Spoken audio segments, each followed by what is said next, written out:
Block eliminated more than 4,000 jobs, close to half its workforce. Its stock rose 16%. Intuit announced 3,000 cuts. Its stock fell. Same explanation. Artificial intelligence. Same promise. A leaner organization and higher productivity. Two companies, two opposite market reactions, and neither one proves the strategy worked.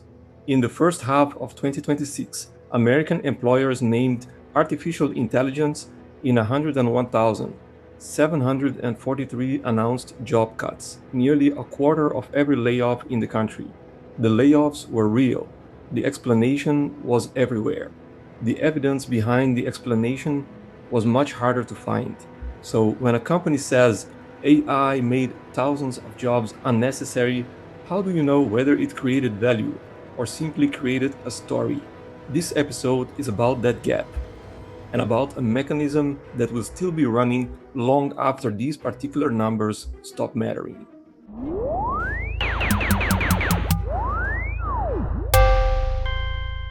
Start with why this question is hard, because it has nothing to do with artificial intelligence. A company announces a restructuring. 5,000 jobs will go. Management can calculate the payroll savings that afternoon. The market receives a clean number, a clear date, and a familiar promise. But productivity is not announced. It has to be observed. Did revenue per employee rise? Did the development cycle get shorter? Did error rates fall? Did margins improve after paying for software, infrastructure, supervision, and rework? Those answers arrive months later, sometimes years. And by then, the executives who announced the savings may have moved on. The company may have changed the metric, and the original claim may no longer be easy to test at all. That is the asymmetry. The savings are visible first. The consequences arrive later, which makes artificial intelligence close to perfect language for a restructuring. It sounds technological. It sounds inevitable. And it moves the burden of proof into the future. One company put the problem in unusually clear language and did it in a document where the language has consequences. Oracle's annual report for the fiscal year ended May 31st. 2026 was filed with the Securities and Exchange Commission. Its workforce had fallen from about 162,000 people to 141,000. 21,000 fewer. 13% of the company. Inside that filing, Oracle wrote that the adoption and deployment of AI technologies across its operations had resulted and may continue to result in reductions to our workforce. That settles one question. The phenomenon is real. At least some large companies were explicitly connecting the deployment of this technology to fewer employees. But where the sentence sits matters more than the sentence. It is not under strategy, not under growth. It is in the risk factors, beneath a heading warning that periodic workforce restructurings and reorganizations can be disruptive. The same filing warns that restructurings of this kind may raise costs, reduce productivity, create shortages of skilled employees, damage morale and retention, and destroy institutional knowledge. And then the line that matters most, that the company may not achieve or sustain the expected growth, resource redeployment, or cost savings from those restructurings. That is the entire debate inside one regulatory document.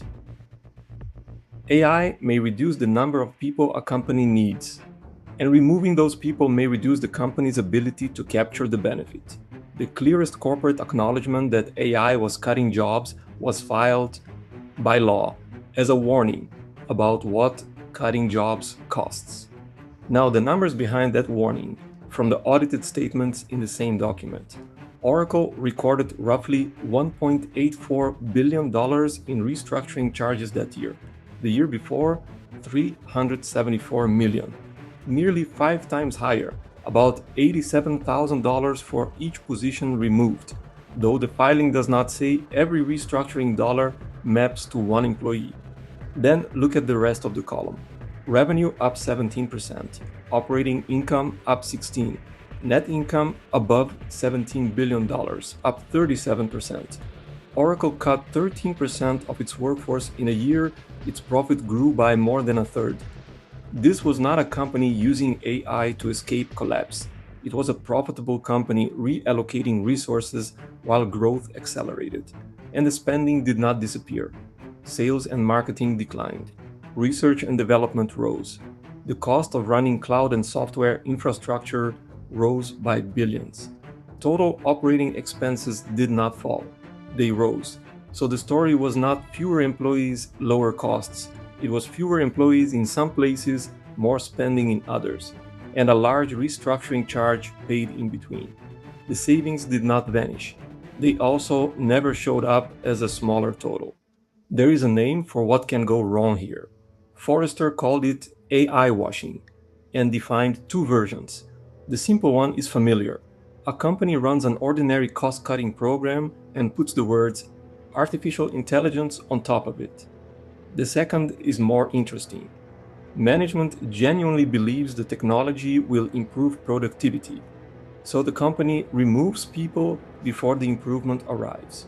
That is not dishonesty, it is premature confidence, a permanent workforce decision made on a gain that still exists mainly in a forecast, and that creates a precise failure mode. The software is purchased immediately, the licenses activate immediately, the layoffs are announced immediately. But the organization may need 6 months, 12 months, or longer to redesign workflows, connect systems, train people, correct errors, and find out where the technology actually creates value. The company can be right about the technology and wrong about the timing. The evidence that this happened is not subtle. Surveys of managers who ran AI-related cuts during this period found that a majority later called the decision wrong, that roughly a third had already rehired for the same roles, and that fewer than 3 in 10 came out of the exercise with money saved. Those figures are self-reported, and some come from firms that sell outplacement services, but they all point the same direction. The faster management acts on an expected benefit, the greater the risk it removes the people needed to produce it. Which raises a question the financial explanation cannot answer. If nobody could prove the productivity, why did so many companies reach for the same word at the same time? In those 7 months, 19 major employers across 9 industries used it. Banks, a delivery network, chemicals, an airline, consultancies, a law firm, manufacturers. This was not a Silicon Valley story. Jeffrey Pfeffer, who studies organizational behavior at Stanford, has been answering this question about layoffs for 25 years, and his answer has nothing to do with technology. He describes tech sector layoffs as social contagion, companies imitating other companies. Ask why a firm is cutting, and the operative reason is often that everyone else is cutting. Jack Dorsey said it out loud while eliminating close to half of Block, that most companies were late and would reach the same conclusion within a year. Not that the technology required it, that the others were already doing it. And here is the detail that gives the whole thing away. Across that same half year, the total number of layoffs announced in the United States fell about 40% against the year before. The cutting was shrinking, the explanation was spreading. The next mechanism shows up when you separate volume from judgment.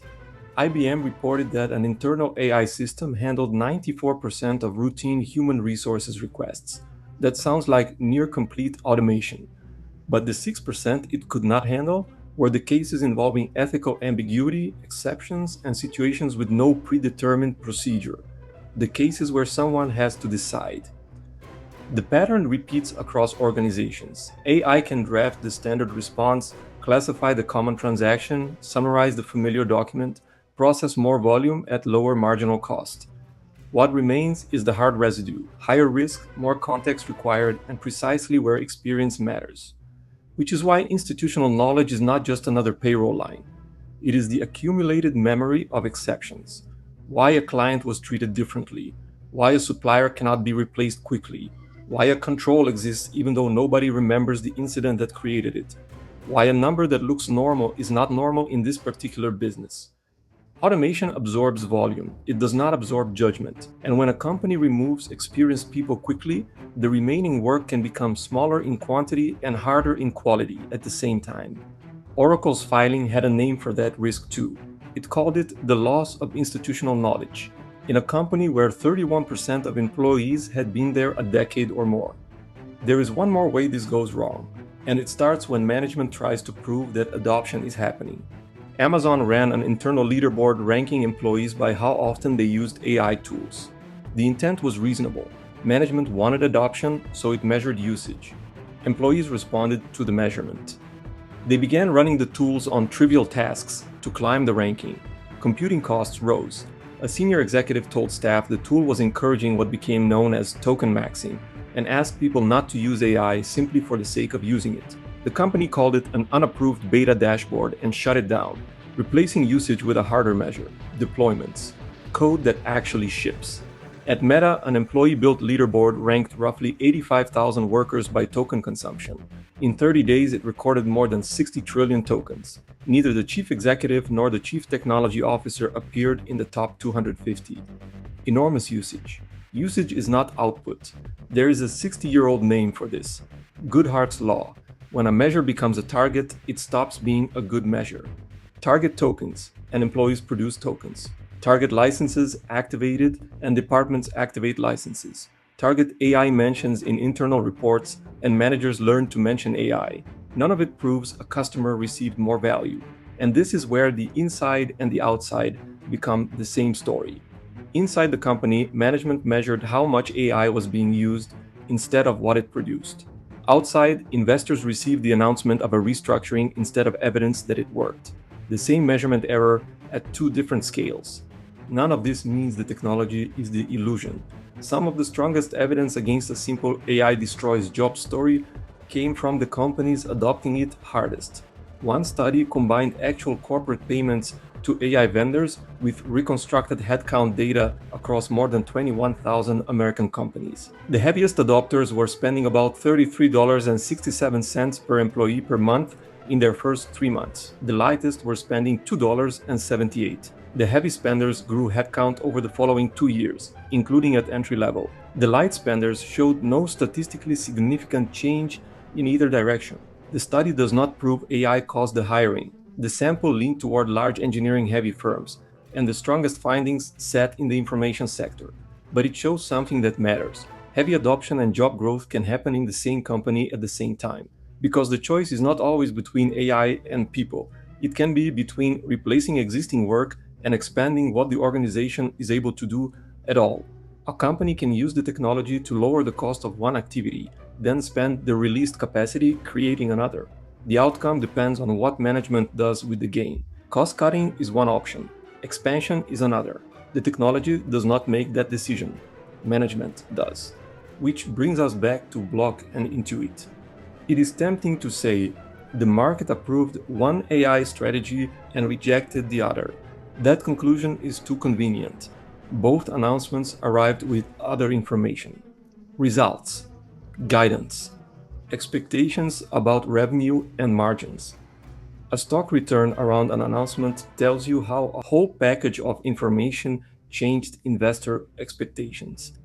It does not isolate the value of the layoff, and even a positive reaction proves nothing about the outcome. The market can reward a credible promise. Management still has to deliver it. So the better question is not whether the stock went up. It is what operating evidence should appear next. If this is working: revenue per employee, cost per transaction, cycle time, error rates, retention, customer satisfaction, margin after infrastructure and implementation costs.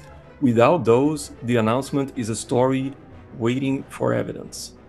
So how do you evaluate the next company that announces job cuts and points to artificial intelligence? 4 questions. 1. Where is the productivity evidence? Not projected savings, not licenses purchased, not employees trained. What measurable output improved? 2. Were the jobs eliminated or relocated? A company can cut traditional roles while adding engineers, data center capacity, consultants, and AI specialists. That is a change in the cost structure. It is not necessarily a reduction in the resources required. 3. What else was announced? If the layoff appears inside an earnings release, the stock price cannot tell you what investors thought about the layoff alone. 4. What costs are hidden? Implementation, infrastructure, tokens, rework, human supervision, legal review, morale, retention, and the institutional knowledge that lives with experienced people. Oracle listed most of those risks itself. You do not have to guess. One more thing, and it is not a question. The final effect of this will not be visible in one quarter. The technology has to settle into real workflows. Employees have to learn where it works. Managers have to learn where it doesn't. Companies have to redesign processes instead of laying a new tool on top of an old one. That takes years, not quarters. So anyone offering a verdict today in either direction is moving faster than the evidence. Artificial intelligence may let a smaller team produce more. It may also let leadership rebrand ordinary cost-cutting, bad hiring decisions, and organizational simplification as technological inevitability. Both can be true in different companies. Sometimes both are true inside the same one. Cutting jobs is easy to measure. Productivity is not. That is what makes the narrative so powerful. The savings appear immediately and the operational consequences arrive later. The strategy is AI-driven efficiency. The counter strategy is proving the efficiency is real. Every strategy creates a counter strategy.